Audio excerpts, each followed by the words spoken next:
Hello, Ate. Happy morning. What is your name? Okay, Ate, are you excited to meet our first animal friend? Yes. Okay, and since you're excited, all we have to do is step right here. And then put your left arm like this.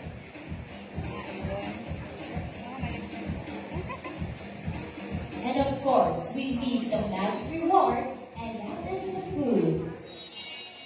Now, Ate, do you have any idea what is our first animal friend?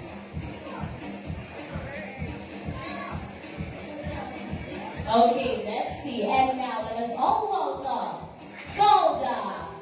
Where are you, Golda? Oh, there you are, Golda. Golda, where are you going? Okay, just relax a bit. You will still put Golda on your palms, okay?